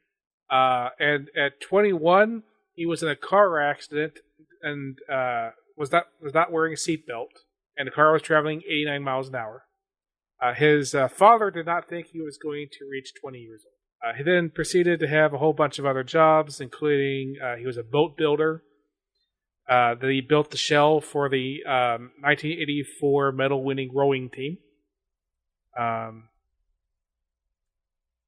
He has prosthetic legs, but they don't fit very well, so he doesn't usually use them. In the movie, he was sometimes replaced by a dummy, and at other times was replaced by a stunt double who was a Gulf War veteran who had also lost his legs. So that's this is the only role he's ever had. Yeah. IMDb says he's famous for being in Week of. Yeah. So that's the one good thing they did. They didn't pull it. Which I saw that movie, Skyscraper, and I still don't understand what the point of it was. All right. Next movie up. We talked about it a little bit at the beginning of the show. It is Sharknado 6, the last one. So I'll go first, just as I've got mine written up here. Legs on an insect, strings on a guitar, beer, flags on an amusement park, sides on a bolt head, days to create the world. These are all positive things that came in 6s. Notice nowhere in there was the item Sharknadoes. You see, Sci-Fi, or Sci-Fi as I prefer to call them, had a runaway hit with the first Sharknado movie, not because it was good, but because it wasn't. The total disregard for the plausibility is what pulled us in, and everyone wanted to be Finn for Halloween that year. But that was way back in 2013, a whole 5 years ago. Back before we knew what a fidget spinner was, Andrew Garfield was the latest Spider-Man, and everyone was still singing Let It Go from that hit movie Frozen. You see, it was a simpler time, and we all loved the idea that a Sharknado, it was fresh, new, and we wanted it in. We all thought we could be Finn with his chainsaw and his fish make hair attitude. However, time has moved on, and like Andrew Garfield as Spider-Man, a Sharknado isn't what it used to be. With this latest installment, now we've had a total of 6 movies revolving around Sharknadoes, and while, like myself, many of us hoped this would be the last swan song, and would bring back the Finn Shepherd we all loved, alas, we were let down.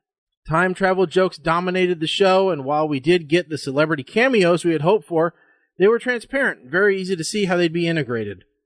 In some cases, we had to ask each other who some of these celebrities even were. I'm sorry not all of us follow someone named Alaska Thunderfuck. I guess we're not all as worldly as the others. Regardless, this movie, like the sequels prior, just lacked what we all wanted, a simple story of one man on a mission to destroy sharks and save his family. Let's hope that Asylum leaves this fish to rot, and instead we somehow can reprise the Lavalantula franchise and see Steve Guttenberg back on the small screen again. So as a series, I'll give Sharknado a meh.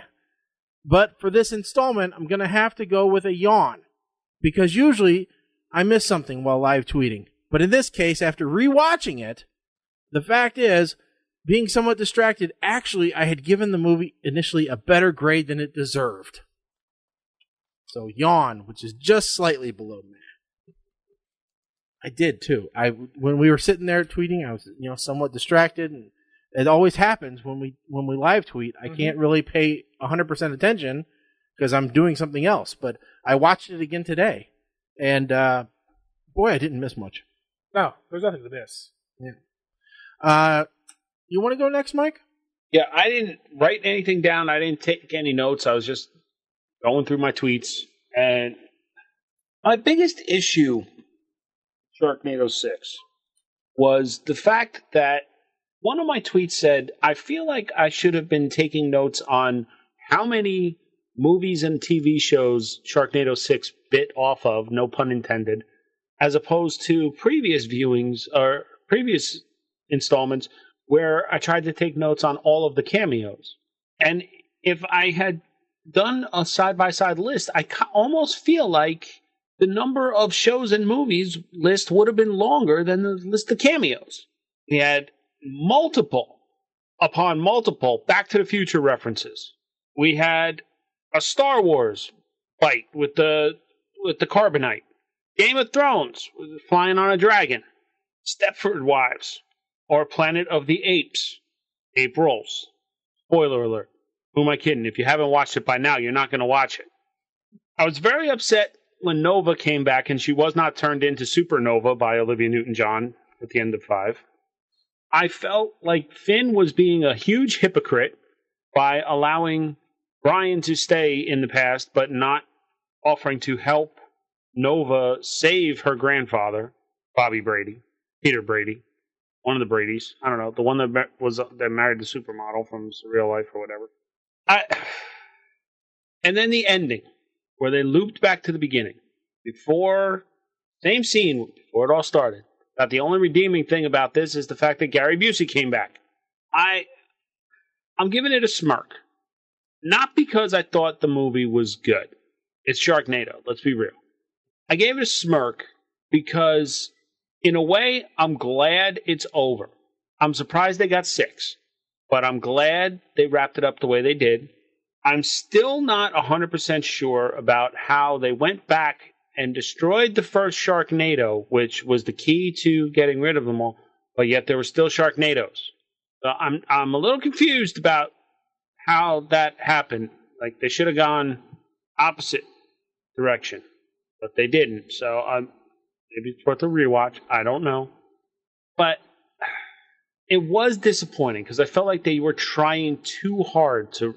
Like, we could have done without one of the time hop eras and instead focused on the story a little bit more. Like the whole Wild West one with...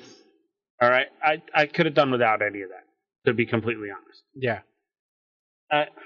The only reason I'm giving it a smirk instead of a meh or some cute shark-related thing is overall, I think people are going to look back on this series itself and realize that while it wasn't good, it was entertaining, it's something people are going to talk about for a long time, if for no other reason than somebody came into a boardroom and pitched an idea about crossing sharks in a tornado, and they got 6 movies out of it, and half of Hollywood lining up for cameos.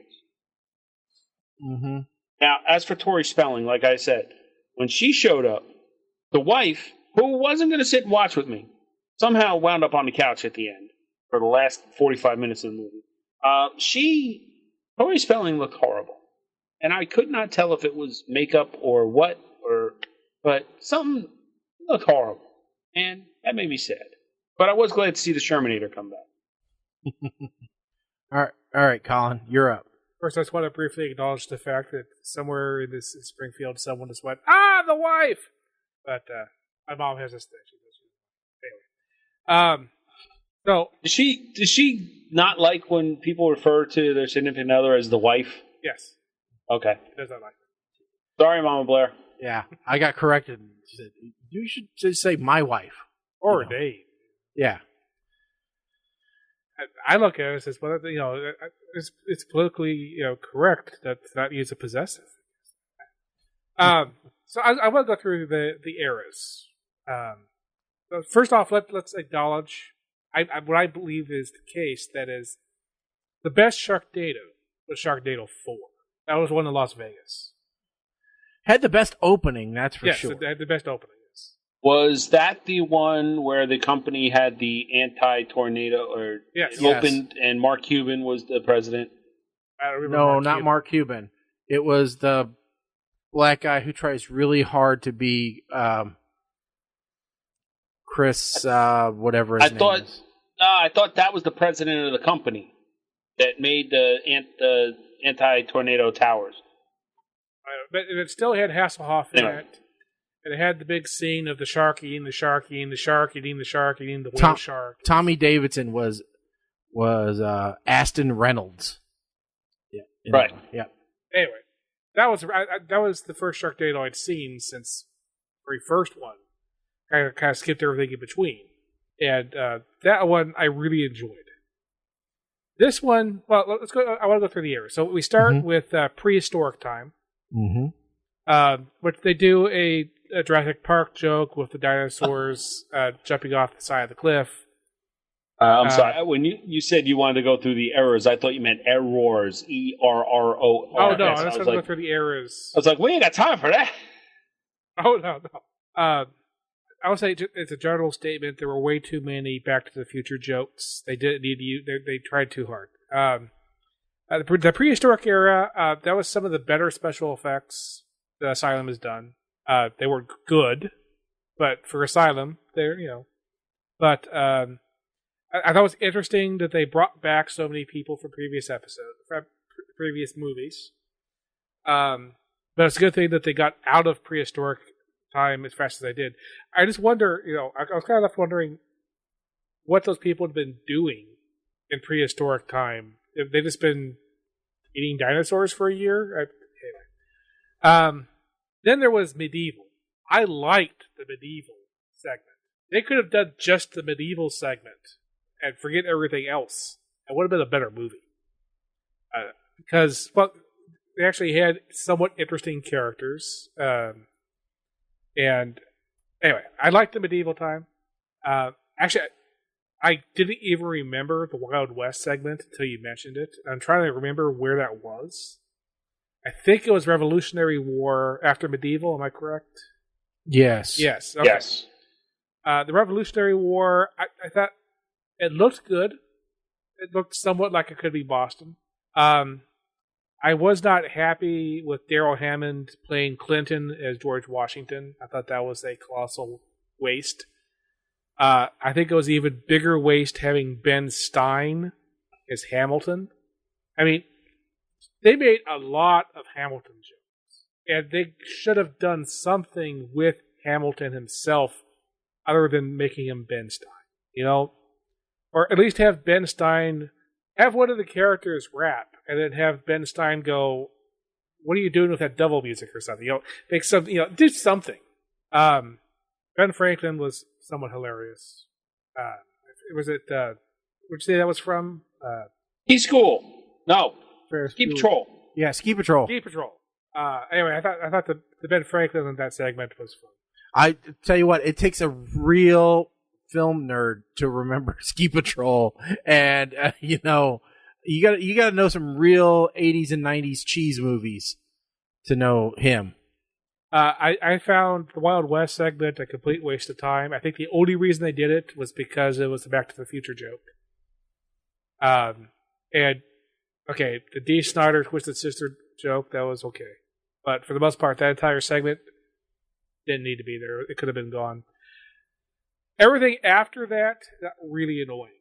I liked the Planet of the April's joke, which I completely missed, Mike, until I saw it on your tweet. I missed the fact that it was Planet of the Ape Worlds. So, thank you. It was much even funnier once I saw that. I could have done without the Back to the Beach, too. Yeah. That, to me, was... Oh, yes. I completely forgot that about that part, The only too. good part of that was Gilbert Godfrey. Yeah, who couldn't even be bothered to actually be there. Yeah. I mean, that was obviously him being blue screened onto the blue screen, onto the, Yeah. But yeah, I completely forgot about that part. But, so the future segment, really hated that.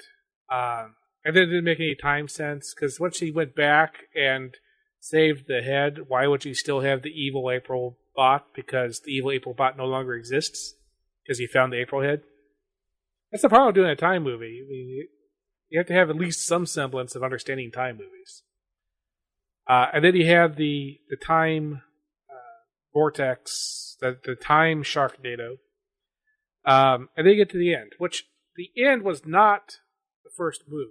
The end was 8 years or 7 years, whatever it was, after the first movie. So somehow, between the time of the first movie and now, Finn and April got back together, and everybody else was happy. And with no plot reason. I mean, if you saw those two characters in the first movie, there's no reason they would get back together, except for the Sharknado. So it would have been good if they'd had any kind of reason for why everything was happy, without having the Sharknadoes be the creation of that.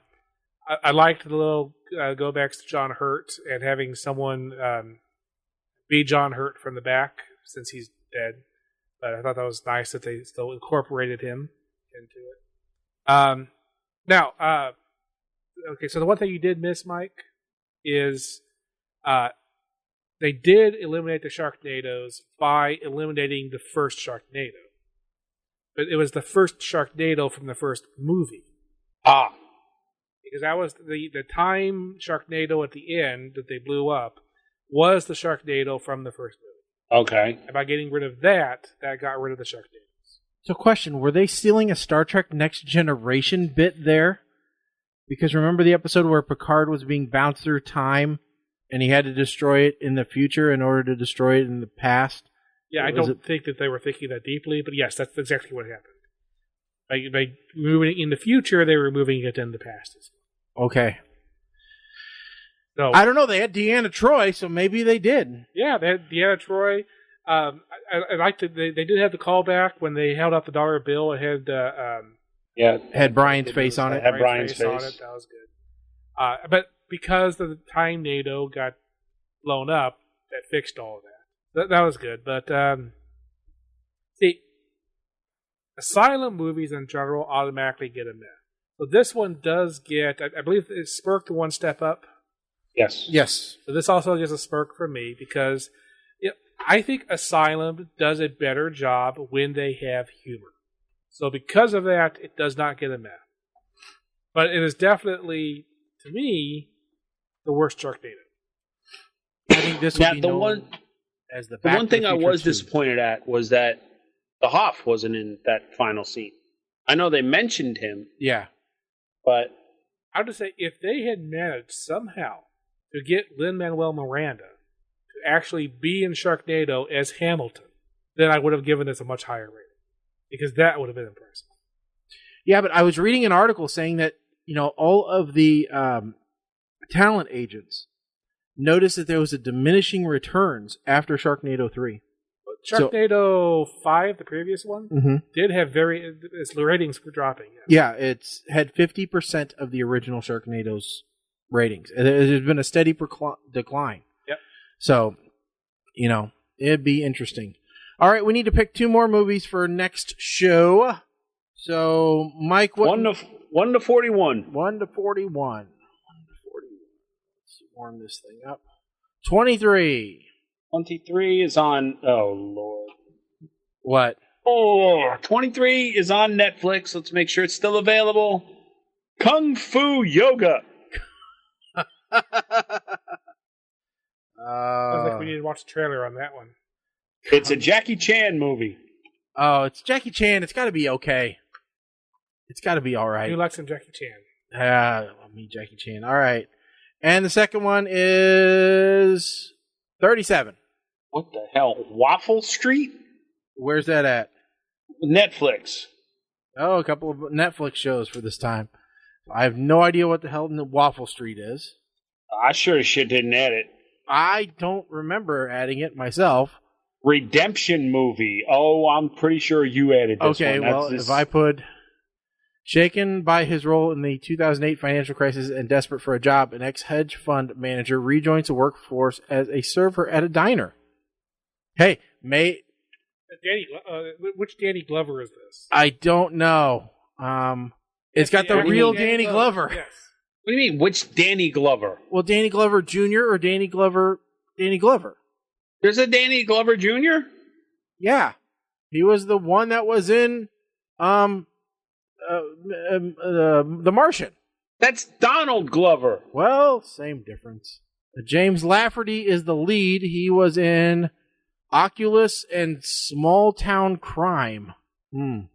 So both were horror movies. Yeah, I have to say, when I see a name like that on something where it's like that, I'm like, is it really Donald Glover or is it some other guy? It's really Donald Glover. I saw the picture. It happens to be named Donald Glover. This movie is understated, according to its disclosure. Good. Which one? Waffle Street? Yes. Because y'all are bouncing back and forth on me. No, sorry. Danny Glover, Donald Glover. Danny Glover, sorry. Jesus. Danny Glover is in Waffle Street. Yes. It's categorized in the genre of comedy, drama based on book, and then, according to the description, this movie is understated. It's a 2015 film with an hour and a half runtime and a PG rating. And let's see here. It's got 6.2 out of 10 on IMDb. Hey, that's not bad. 91% of Google users like this movie. Hey. Okay, in Kung Fu Yoga, 2 mismatched archaeologists battle a team of vicious mercenaries in a race to discover an ancient Tibetan treasure of unimaginable worth. Starring mostly Asian people. This is a international action adventure, Asian action movie. Time out. Hold on. What? I want to watch the trailer here. Make sure that it's not subtitled. Because if it's subtitled... It doesn't say anything about subtitles. Let me see here. Details.